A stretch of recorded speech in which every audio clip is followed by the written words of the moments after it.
One day exam का हमारा ये नेक्स्ट वीडियो है। यानी इस वीडियो का संबंध वनडे एग्जामिनेशन से।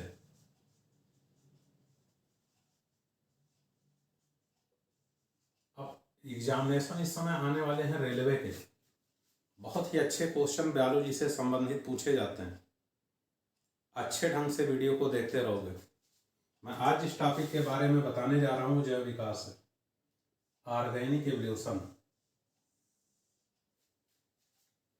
आज से 20 अरब वर्ष पहले इस पृथ्वी का कोई अस्तित्व नहीं था। यह ब्रह्मांड आज के 20 अरब वर्ष पहले 6000 डिग्री सेंटीग्रेड टेम्परेचर पर गर्म एक आग के गोले के समान था। इसमें एक बहुत बड़ा एक्सप्लोजन हुआ। एक्सप्लोजन होने के कारण ये आग का गोला बिखर गया, एक्सपेंड हो गया, फैल गया। ये जो प्रोसेस हुआ, जिसको हमने अभी नाम दिया, इसे हम बिग बैंग थ्योरी कहते हैं। इसके बाद धीरे धीरे आज से लगभग 4.5 अरब वर्ष पूर्व इस पृथ्वी का विकास हुआ। पृथ्वी पर जल आया, यानी पृथ्वी का विकास हुआ, पृथ्वी पर जल आया। जल में सबसे पहले रसायन संश्लेषी जीव का निर्माण हुआ। यानी जीवन की उत्पत्ति आज से 3 अरब वर्ष पहले इस पृथ्वी पर जल में संभव हुई, क्योंकि उस समय स्थल नहीं थे, पूरी पृथ्वी पानी से भरी हुई थी। जीवन इस पृथ्वी पर कैसे आया, इसको हम रासायनिक सिद्धांत द्वारा समझ सकते हैं, जिसे 2 वैज्ञानिकों ने समझाया। एक का नाम ओपेरिन और दूसरे का नाम हेल्डन। इन्होंने रासायनिक थ्योरी द्वारा यह समझा दिया कि इस पृथ्वी पर जीवधारी कैसे निर्मित हुए। जो सबसे पहले निर्मित हुए वो सिंगल सेल से बने थे, सेल प्रोकैरियोटिक थी। ऐसा माना जाता है कि उनकी उत्पत्ति 3 अरब वर्ष पहले हुई। एक साइंटिस्ट है स्टैनले मिलर, उनके सहयोगी थे उरे। उन्होंने एक अपरेटस का प्रयोग किया, जिसे स्पार्क डिस्चार्ज उपकरण, और उन्होंने इस केमिकल थ्योरी को, रासायनिक सिद्धांत को अपने इस उपकरण की सहायता से प्रयोग करके प्रमाणित कर दिया कि रसायनों से ही जीवन का निर्माण हुआ। अब संभव हो गया कि जीवधारी एक सेल के फॉर्म में बन गए। उसके बाद जीवधारी क्रमानुसार धीरे धीरे विकसित हुए। अगर निम्न कोटि के जीवधारियों से ही धीरे धीरे उच्च कोटि के जीवधारियों का निर्माण हुआ, नई प्रकार की जातियां बनी। हम इसको क्या कहते हैं? हम इसको जैव विकास कहते हैं। यानी जीवन केवल एक बार उत्पन्न हुआ, उसके बाद ये विकसित हुआ। हम जीवन के विकास को समझने के लिए प्रमाण जुटाते हैं। जैसे हम जैव विकास का प्रमाण कहते हैं, जैसे हम प्रमाण देते हैं समजात अंगों द्वारा, इसे बोलते हैं होमोलॉगस ऑर्गन। जैसे व्हेल है, व्हेल मैमेलिया प्राणी है, समुद्र में पाई जाती है। ये सबसे बड़ी इस पृथ्वी की मैमेलिया प्राणी है। ये चमगादड़ है, ये भी मैमेलिया प्राणी है। ये घोड़ा है, ये भी स्तनी वर्ग का जीवधारी है। ये चीता है, ये भी स्तनी वर्ग का जीवधारी है। ये मानव है, ये भी स्तनी वर्ग का जीवधारी है। इस व्हेल में तैरने के लिए समुद्र के पानी में फ्लिपर हैं, वो फ्लिपर इसका अगला पैर है। चमगादड़ में पंख है उड़ने के लिए, इसका अगला पैर है। ये घोड़े की अगली टांग है दौड़ने के लिए। चीता का अगला पैर है खूब तेज दौड़ने के लिए। मानव का हाथ है किसी वस्तु को पकड़ने के लिए। अगर हम इन सब का अध्ययन करें तो ये सारे स्ट्रक्चर जो तुमको दिखाई देते हैं अलग अलग जीवधारियों में, इन सब का भ्रूणीय विकास समान है। यानी ये एक ही प्रकार से विकसित हुए हैं। इसीलिए इनमें जो हड्डियां पाई जाती हैं, वो बोन्स पाई जाती हैं, वो समान है, उसमें कोई अंतर नहीं। लेकिन देखो इनका कार्य भिन्न हो गया, इसलिए अलग अलग प्रकार के जीवों में विकसित हो गए। जबकि इनका जो पूर्वज है वो कॉमन है, कोई एक ही पूर्वज होगा जिनसे इनका विकास हुआ होगा। इन प्रकार के अंगों को हम समजात अंग कहते हैं। समजात अंग हमको ये प्रमाण देते हैं, इस बात का एविडेंस देते हैं कि निम्न कोटि के जीवों से ही उच्च कोटि का जीवों का विकास धीरे धीरे हुआ। दूसरा है समरूप अंग, एनालॉगस ऑर्गन। देखो ये तितली है, संघ आर्थ्रोपोडा का जीवधारी है। ये पक्षी है, ये जो पक्षी है, ये पक्षी कार्डेटा का जीवधारी। ये चमगादड़ है, ये कार्डेटा होते हुए मैमल प्राणी है। इसमें भी पंख है उड़ने के लिए, इसमें भी पंख है, इसमें भी पंख है। लेकिन तीनों के पंख का विकास अलग अलग ढंग से हुआ है। तीनों के पंख की रचना एक दूसरे से भिन्न है, लेकिन कार्य समान है। ये अंग हमको प्रमाणित करते हैं कहीं ना कहीं इनके पूर्वजों का आपस में संबंध है, रिलेशन है। ऐसे ही अवशेषी अंग है, वेस्टेजियल ऑर्गन। जैसे मानव के शरीर में 100 से अधिक प्रकार के अवशेषी अंग पाए जाते हैं। जैसे कान पर बड़े बड़े बाल, ये कान पर बड़े बड़े बाल। बड़ी आंत में वर्मी फॉर्म अपेंडिक्स,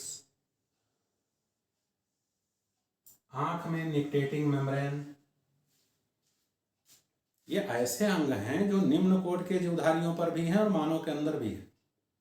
निम्न कोट के जीवधारियों में ये अंग काम कर रहे थे, हमारे अंदर ये काम नहीं कर रहे हैं। ये इस बात को प्रमाणित करते हैं कहीं ना कहीं ये निम्न कोट के जीवधारी हमारे पूर्वज हैं। हम ऐसे अंगों को अवशेषी अंग कहते हैं। अवशेषी अंग इस बात को प्रमाणित करते हैं कि कहीं ना कहीं उच्च कोट के जीवों का विकास निम्न कोट के जीवों से ही हुआ है। ऐसा जब हमने देखा तो हमने पाया कि पृथ्वी पर सबसे पहले रसायन संश्लेषी जीव का निर्माण हुआ। फिर ऐसे जीव बने सिंगल सेल से जो प्रकाश संश्लेषी थे, यानी प्रकाश की उपस्थिति में अपने भोजन का निर्माण करते थे। अध्ययन में पाया गया कि पक्षियों का जो विकास हुआ है वो सरीसृपों से हुआ। जो जल स्थलीय जीवधारी हैं जैसे मेढक है, इसका जो विकास हुआ है वो मत्स्य मछलियों से हुआ। यह स्तनी वर्ग का जीवधारी है जिसमें मानव भी आता है। इनका विकास जो हुआ है वो सरीसृपों से हुआ। जैसे अभी हमने कहा कि पक्षियों का विकास सरीसृपों से हुआ। एक हमको जीवधारी मिला, इसका नाम आर्कियोप्टेरिस। ये आर्कियोप्टेरिस का हमको जीवाश्म मिला। ये जीवाश्म किसे कहते हैं? संसार में पाए जाने वाले ऐसे जीवधारी जो किसी कारण इस पृथ्वी पर होने वाले उथल पुथल के कारण नष्ट हो गए और पृथ्वी के अंदर चट्टानों में गहराई में जाकर के सुरक्षित हो गए, संरक्षित हो गए। आज उनका अवशेष हमको प्राप्त होता है। ऐसे अवशेष को हम जीवाश्म कहते हैं और जीवाश्म के अध्ययन के लिए एक अलग से शाखा है जिसको जीवाश्म विज्ञान कहते हैं। इंग्लिश में इसको प्लेंटोलॉजी कहते हैं। जॉर्ज क्यूवियर नामक वैज्ञानिक प्लेंटोलॉजी के जनक हैं। ऐसे ही हमको एक जीवाश्म प्राप्त हुआ जिसका नाम आर्कियोप्टेरिस। इस आर्कियोप्टेरिस में सरीसृप का गुण भी था, पक्षी का भी गुण था। कोई ऐसे जीवधारी हों जिसमें दो भिन्न ग्रुप के जीवों के लक्षण पाए जाएं तो इसको संयोजक कड़ी कहते हैं, कनेक्टिंग लिंक। आर्कियोप्टेरिस का जीवाश्म अपने इन गुणों के कारण दो अलग अलग समूहों के जीवों को कनेक्ट कर रहा है, सरीसृप को और पक्षियों को। ये कह रहा है अपने लक्षणों के द्वारा कि सरीसृप से ही पक्षियों का विकास हुआ, यानी निम्न कोट के जीवों से भी उच्च कोट के जीवों का निर्माण हुआ। इसके बाद साइंटिस्ट आए। उन साइंटिस्टों ने बहुत सारा सिद्धांत प्रतिपादित किया जिसे जैव विकास का सिद्धांत कहते हैं, जिसके द्वारा हम समझ सकते हैं कि इस पृथ्वी पर नए जातियों का विकास कैसे होता है। आज भी हो रहा है। नई जातियां बनने की क्रिया बड़ी धीमी गति से चलती है। ये निरंतर चलती हैं, कभी रुकने वाली प्रक्रिया नहीं है।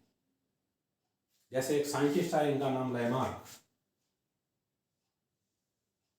इन्होंने एक सिद्धांत प्रतिपादित किया जिसका नाम लैमार्क सिद्धांत 1809 में। वास्तव में जीव विज्ञान का नाम भी लैमार्क नामक वैज्ञानिक ने दिया था। लैमार्क और ट्रेबनस ये दो साइंटिस्ट थे जिन्होंने जीव विज्ञान शब्द को सबसे पहले प्रतिपादित किया था। इन्होंने किताब लिखी, इसका नाम फिलॉसफी जूलॉजिक।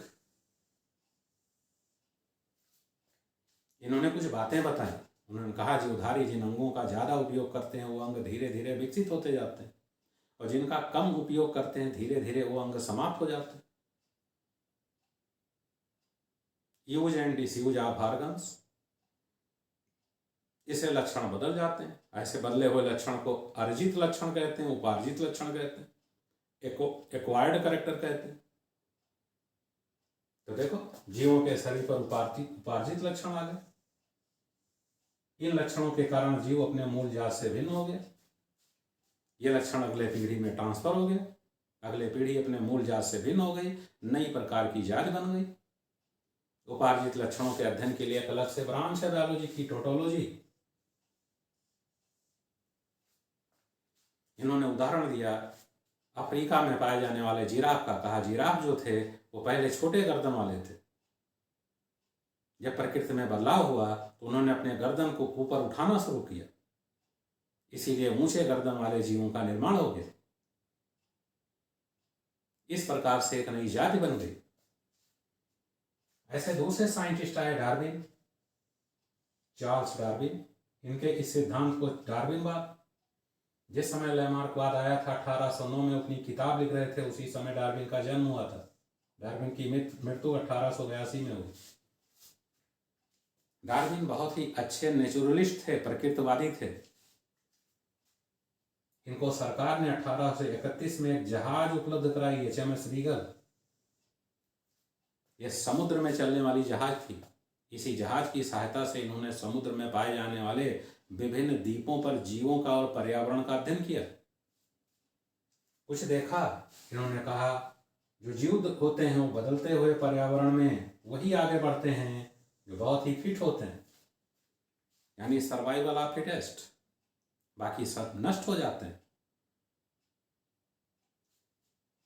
इन्होंने कहा प्रकृति ऐसे जीवों को सेलेक्ट करती है, इन्हीं को आगे बढ़ाती है और यही नई जातियों में बदल जाते हैं। इसको कहा नेचुरल सिलेक्शन, प्राकृतिक चयन, यानी प्राकृतिक चयन द्वारा नई जातियों का विकास होता है, नई जाति का विकास। ऐसे तीसरे साइंटिस्ट आए, इनका नाम हिंगो डिबरिज।